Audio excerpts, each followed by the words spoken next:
You're staring at the ceiling at 2 a.m., watching your brain aggressively cycle through every awkward conversation you've ever had, wondering why your mind only gets this impossibly loud when the world goes completely quiet. You think it's just anxiety, a ruined sleep schedule, or that you are uniquely incapable of turning your thoughts off.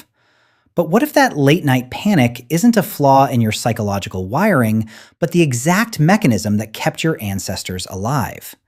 Your midnight anxiety is actually a highly evolved survival skill. For hundreds of thousands of years, the dark meant vulnerability, and the ancient humans who successfully survived the night were not the ones who slept soundly and peacefully through it.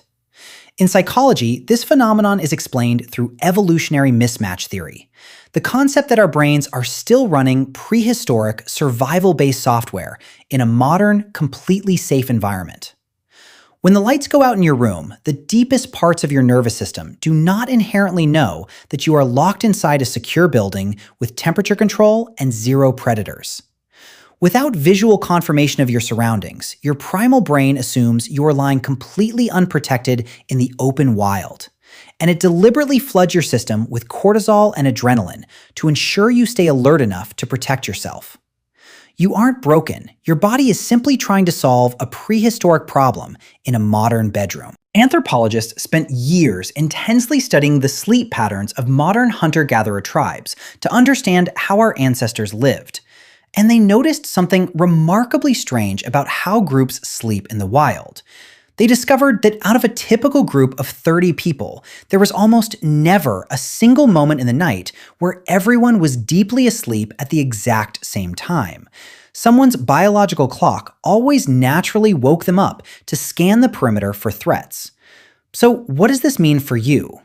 It means your agonizing insomnia and late-night hypervigilance might not be a clinical disorder at all, but rather a deeply ingrained genetic inheritance, making you quite literally the designated night watchman for a tribe that no longer exists. Notice how the faint sound of a creaking floorboard or the hum of a refrigerator feels overwhelmingly, almost aggressively loud when you are lying in the dark.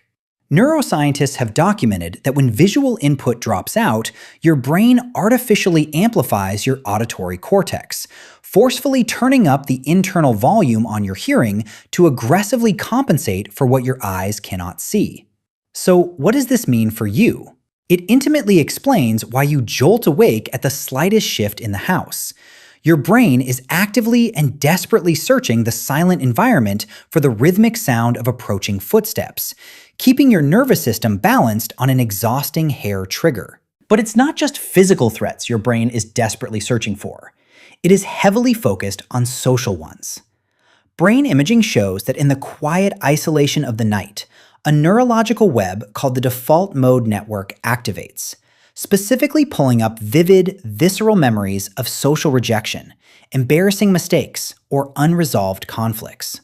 So what does this mean for you? In ancient tribal times, being rejected by your community meant being exiled to freeze or starve to death alone. So your brain actively uses the quiet isolation of the night to obsessively audit your social standing, terrifying you into ensuring you haven't done anything recently to get yourself kicked out of the group. Let's look beneath the evolutionary biology, because for many of you, this late-night hypervigilance runs even deeper than ancient human history. It traces directly back into your own personal developmental history. If you grew up in an environment that was emotionally unpredictable, relationally volatile, or fundamentally unsafe, your developing nervous system learned a very specific, tragic lesson. Stillness is dangerous. During the loud hours of the day, you can successfully distract yourself. You can work, you can scroll through your phone, you can engage in conversation, and you can constantly move. You can outrun the lingering anxiety. But at night, the comforting armor of distraction is violently stripped away. You are forced into absolute physical and mental stillness. And to a chronically dysregulated nervous system, stillness feels exactly like a trap. You lie there, physically exhausted, desperately craving rest, but your body aggressively refuses to power down, acting exactly like a guard dog standing at the front door, waiting for an attack. You might even notice a subtle, lingering tension clenching your jaw, or a sudden shallowness in your breath, as if you are physically bracing yourself for an argument that isn't actually happening. Your brain is desperately trying to solve a problem that doesn't exist, actively inventing fake scenarios and hypothetical catastrophes to worry about, just to justify the intense physical anxiety humming loudly in your chest.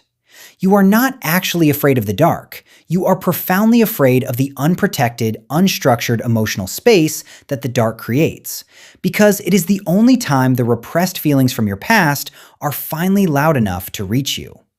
The immediate instinct here is almost always to fight it. You get frustrated and angry at yourself for not sleeping. You anxiously stare at the glowing clock, doing the panicked math on exactly how few hours you have left before your alarm goes off, which ironically only floods your body with more stress hormones and pushes sleep even further away. But the way out of this cycle isn't found through brute force or frustration. The insight you need right now is simply a shift in translation. Your overthinking is not a symptom of your brokenness, nor is it a personal failure of your willpower. It is a profound, albeit exhausted, expression of your body's fierce, ancient commitment to keeping you alive.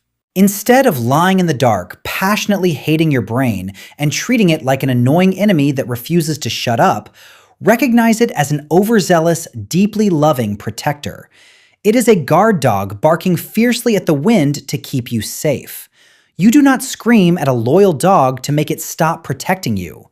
You look at it, you acknowledge the terrifying warning, and you gently show it that the house is already secure. Give yourself permission to completely stop trying to force sleep. Let the vigil happen, allow the thoughts to race, but permanently remove the heavy layer of judgment you have placed over it. The next time you find yourself staring blankly at the ceiling at 2 a.m., helplessly watching your brain cycle through every imaginable worst-case scenario, do not fight the heavy rhythm of your own pulse. Notice how the darkness suddenly feels less like an enemy and more like a deeply ingrained memory. You are not failing at resting, and your mind is not turning against you.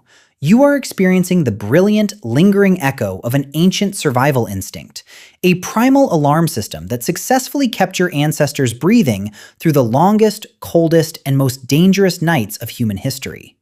When the silence of your modern bedroom feels overwhelmingly loud, it is just the psychological ghost of a prehistoric campfire keeping you vigilant.